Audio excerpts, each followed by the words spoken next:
বাইরে সৌদি আরবের থেকে মাঝে মধ্যে বাংলাদেশের দালাল গরু কান্ডুকারা না দেখলে মাঝে মধ্যে প্রতিবাদ করতে এমন লাগে। ভাই, আপনারা যে দলই করেন নাকি, অনেকে অনেক ভাবে রাজনীতি করতেছেন, সামনে ক্ষমতায় যাওয়ার জন্য অনেকে টাকা খাওয়াইতেছেন, জোর জবরদস্তি করতেছেন। এখন আমার প্রশ্ন হচ্ছে গিয়ে, উসমান আদি হত্যার বিচার যারা না করব এবং বাংলাদেশে আমার প্রিয় নবী হজরত মোহাম্মদ সাল্লাল্লাহু আলাইহি সাল্লামকে নিয়ে বাজে মন্তব্য করব, তারে ফাঁসি দেওয়া হইতো না, এরকম আইন যদি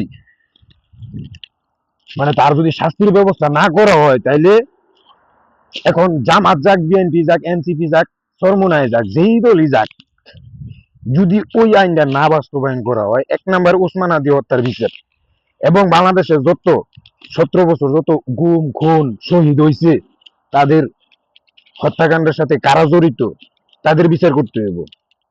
এখন আমি বলতাছি না যে আওয়ামী লীগের সবাই বিচার করতে হইব। আওয়ামী লীগের মধ্যে আমার ভাই বাদার অনেকে আছে যারা ভালো মানুষ, কোনো দেন দরবারে কোনো খারাপ কাজে লিপ্ত হয় নাই, তাদেরকে বাদ দিয়া যারা অন্যায় করছে তাদেরকে আইনের আওতায় আনা হইব। এবং আমার নবীরে নিয়ে যারা বাজে মন্তব্য করব তাদেরকে কোনো কথা নাই, ডাইরেক্ট ফাঁসি। এটার একটা বাস্তবায়ন করতে হইব।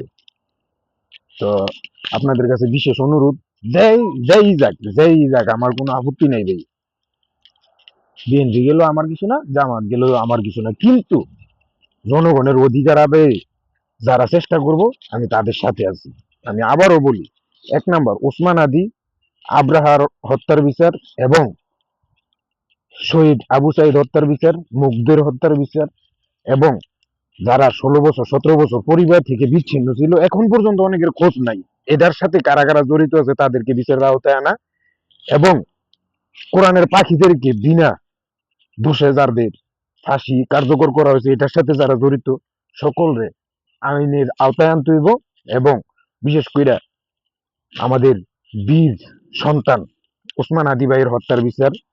এবং আমার প্রিয় নবী সবচেয়ে প্রথম যেটা দাবি, আমার প্রিয় নবীর নিয়ে যারা বাজে মন্তব্য করব তাদেরকে কোনো কথা নাই, ফাঁসির আওতায় আনা হইব। এরকম আইন যারা করতে পারবে তাদের পক্ষে এই প্রবাসীরা। ভালো থাকবেন, সুস্থ থাকবেন, আসসালামু আলাইকুম।